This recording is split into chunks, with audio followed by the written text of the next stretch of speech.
양이 적어지.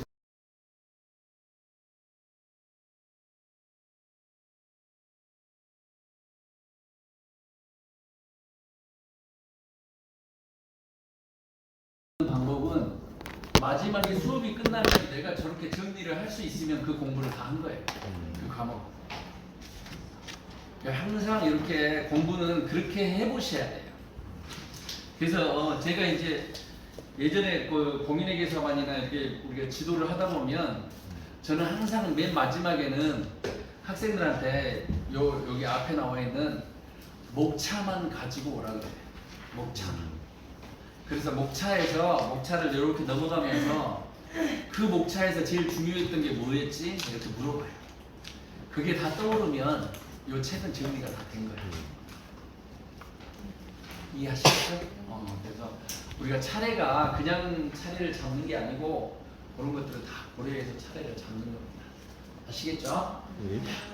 자, 그렇게 해서 여러분들이 한번 답을 찾아보시면 좋겠고, 그래도 또 제가 불안하기 때문에 다시 한번 책을 가지고 어느 부분에서 나왔는지를 제가 설명을 드릴게요.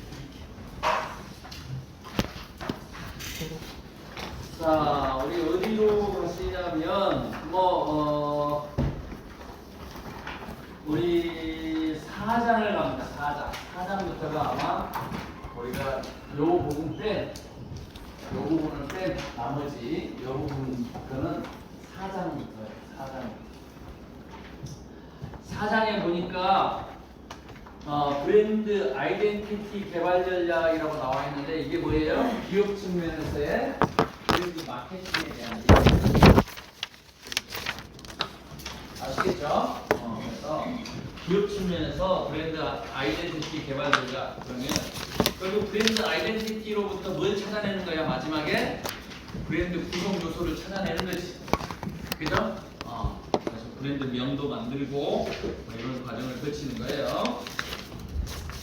자, 그래서 여러분이 141페이지에 거기 아크가 얘기했던 브랜드 아이덴티티 개발 모델이 있어요. 거기 보시면 2단계가 브랜드 아이덴티티 수립이 있고, 그 다음에 3단계, 4단계에서 3단계가 가치 제안이라고 나와 있는데, 이거 가치 제안은 다른 말로 뭐라고 그랬어요? 브랜드 컨셉이라고 얘기했잖아. 우리 브랜드는 이러이러한 가치를 제공합니다 라는 거기 때문에, 주장하는 거기 때문에 브랜드 컨셉이라고 얘기했다. 그게 안 써져 있으면 공부 안 하는 거야 그때. 그냥 다 얘기했는데, 그 다음에 그걸 가지고 브랜드 구성 요소를 개발하게 되죠. 이해하시겠죠? 자, 그러면 여러분 지금 답안지를 가지고 거기다 페이지를 연필로 써. 나중에 또 일일이 진짜 힘들다.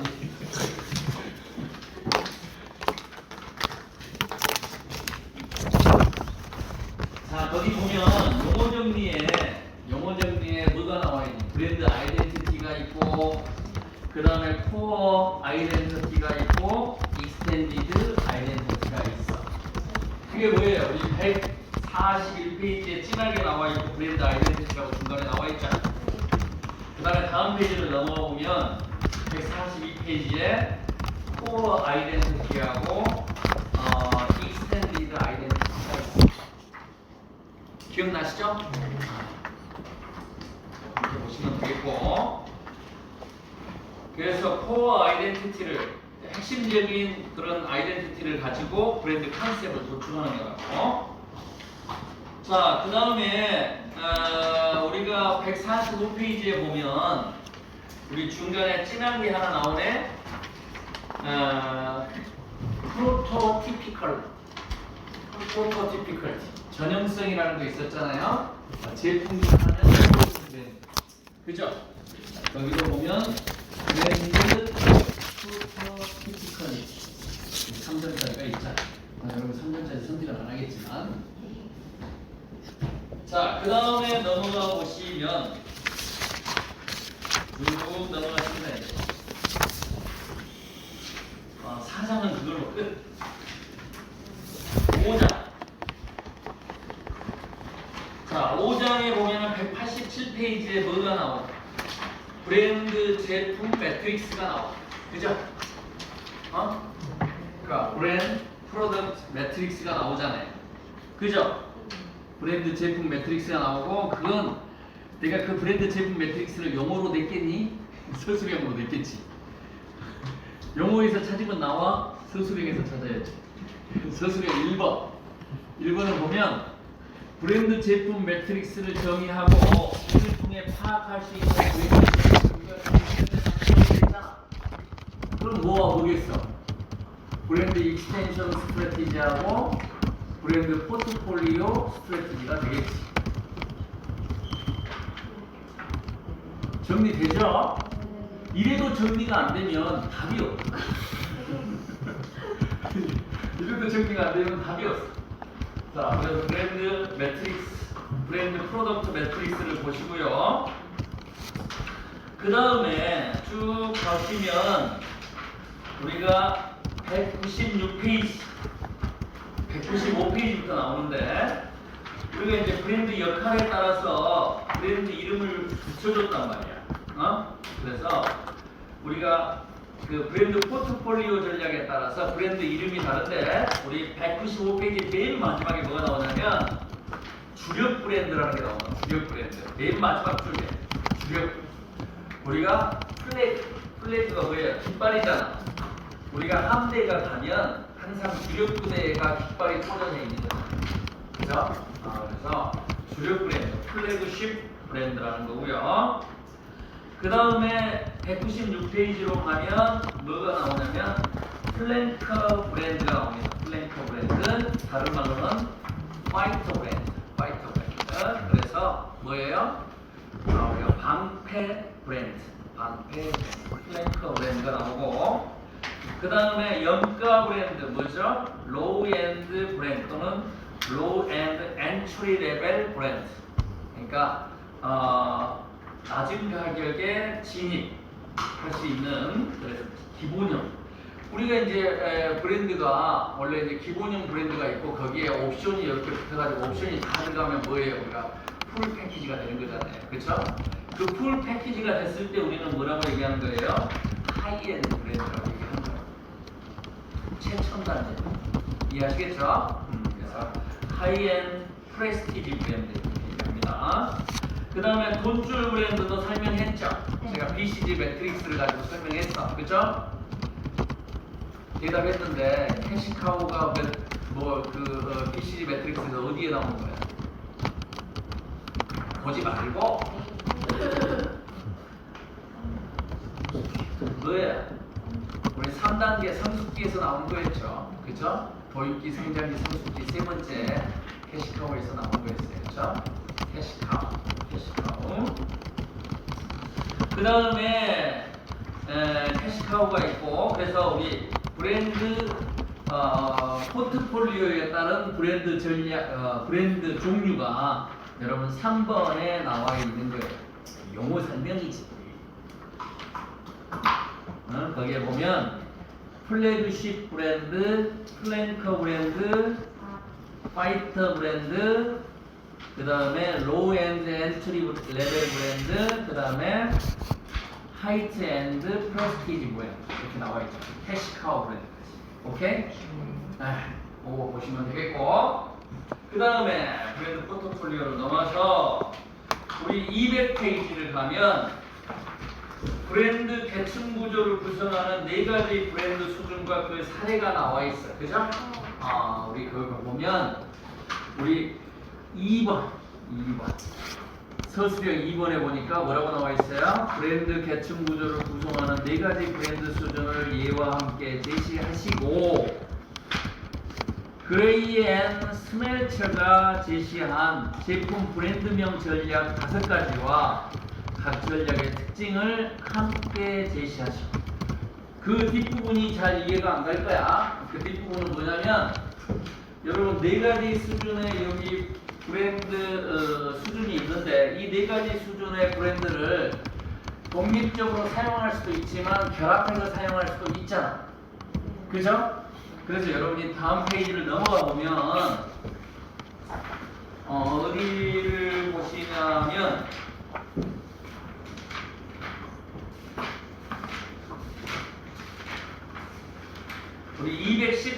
214페이지를 봐보세요. 214페이지를 보면 거기 그 동그라미 1번 위쪽에 뭐라고 나와 있어요? 그레이 앤 스멜처라는 사람이 나와 있잖아요. 그죠? 그레이 앤 스멜처가 이렇게 5가지 브랜드 전략으로 나눴어요. 그래서 첫째, 싱글 엔터티, 단일체.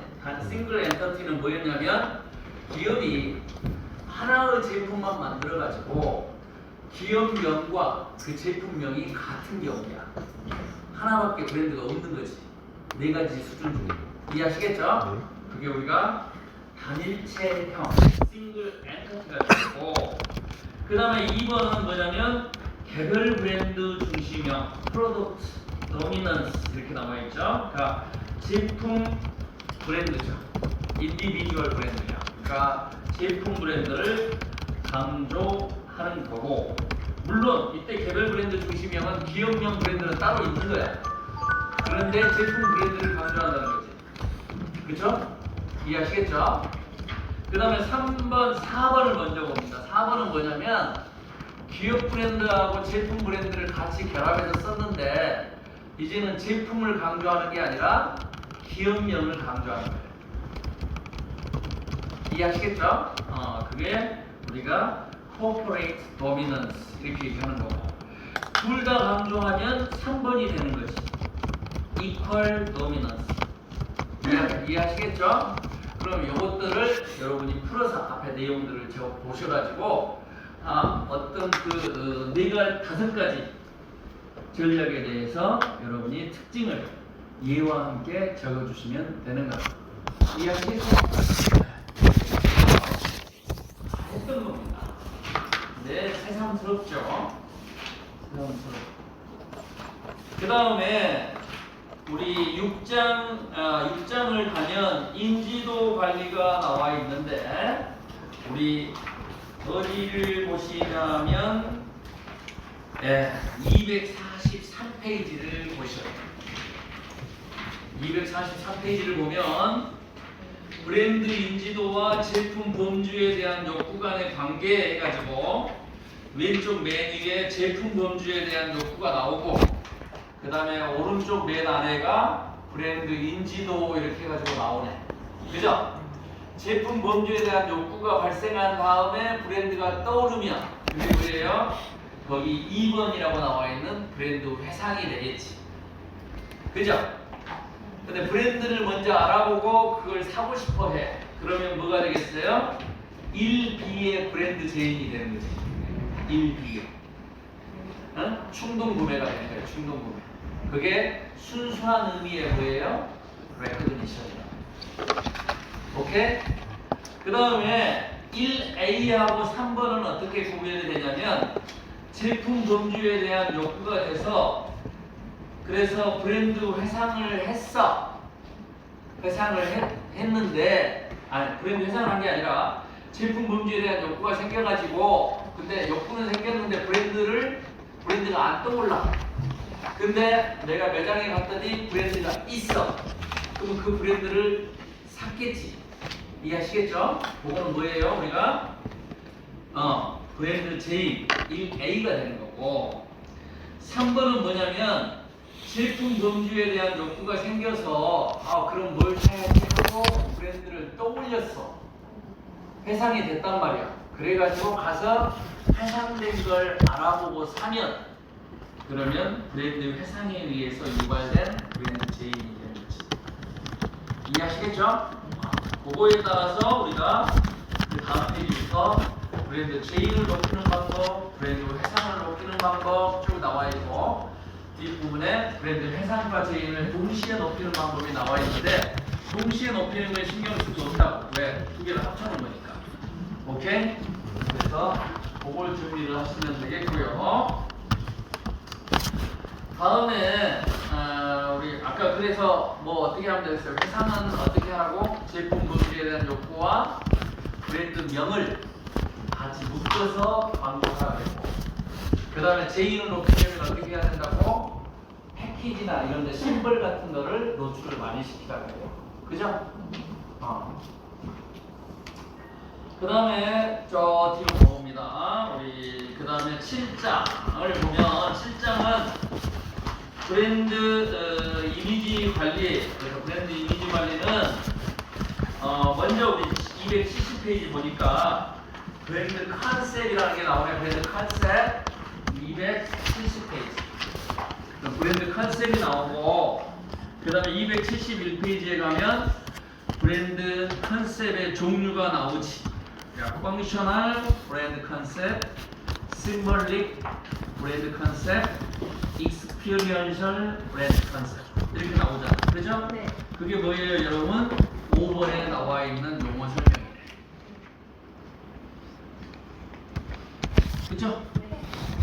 그래서 그거 정리하시면 되겠고, 이미지 관리니까 브랜드 수명 주기에 따라서 정리를 하라고 그랬잖아요. 그래서 제품 수명 주기에 관련한 표가 여러분이 308페이지 308페이지 가면 표가 하나 나와 있는데 그 표를 그대로 써놓으면 점수 깎여요. 그걸 좀 여러분이 수업 시간에 나왔던 내용이니까 이런 것들 그 다음에 좀 앞에를 읽어가지고 그 표처럼 표로 딱 만들라는 얘기는 아니고, 그래서 여러분이 그 조합을 만들어가지고 거기다 이렇게 만든 다음에 거기다 1번, 2번, 3번 이렇게 그 네모 칸에다가 셀에다가 1번, 2번, 3번 이렇게 번호를 붙여가지고 1번에 대한 설명, 좀 2번에 대한 설명 이런 식으로 하면 될 거라고. 그리고 거기 마지막 그 강화하기 때는 주로 뭐라고 그랬어요? 브랜드 익스텐션이라고 얘기했죠? 설명해 주셔서 기억이 날 거예요. 그럼 우리 8장은 브랜드 자산의 실증은 안 했습니다. 여기는 우리가 그것만 한 학기 해야 돼.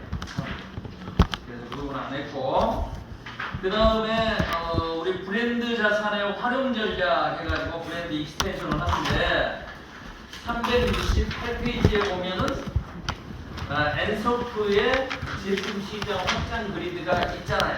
그죠? 근데 그거는 시험 문제는 안 냈어요. 안 냈어.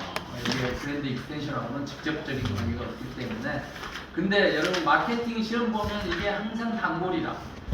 왜냐면 이견이 없어. 이견. 왜 엔소프에 의하면 이렇게 물어보고. 그러니까 뭐 거기에 대해서 뭐 이의를 실천한 사람이 없기 때문에 그 문제에 대해서 굉장히 많이 얘기를 합니다. 그 다음에 브랜드 익스텐션에 가면 그러면 활용을 해야 되는데 여러분한테 제가 뭐라고 설명을 드렸냐면 저 뒤에 우리가 381페이지 그러면 브랜드 확장 시 고려해야 할 요인을 거기 쭉 나열을 해놨어. 그 중에서도 우리 중요한 게 3번, 5번, 6번. 그죠? 3번, 5번, 6번인데 거기 있는 거 그대로 쓰면은 응? 거기 있는 거 그대로 쓰면 그래서 여러분 시험 문제도 보면 브랜드 확장 시 고려해야 할 요인들 중에서 1. 모 브랜드와 확장 제품과의 관계 그게 여러분 책으로 보면 뭐예요? 2번이죠. 2번.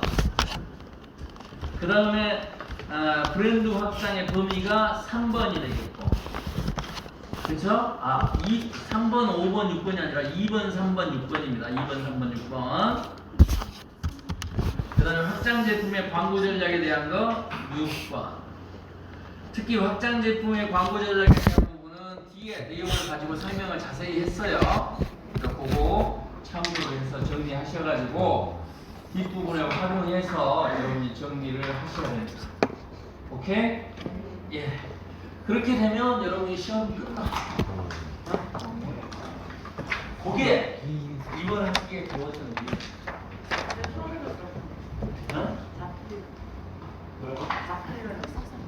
잡고 손으로 쓰는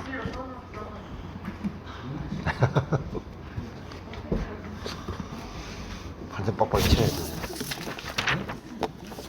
자, 그러면 이제 우리가 이제 그 내용 정리까지 다 끝났어. 근데 이제 또 우리가 또 하려고 했던 부분 안 하면 아쉽잖아. 그래서 가서 이랬어. 15분에 걸쳐가지고 이 2장을 끝내. 10장 끝나고 11장을 끝내겠다. 자, 10장을 봅시다. 10장.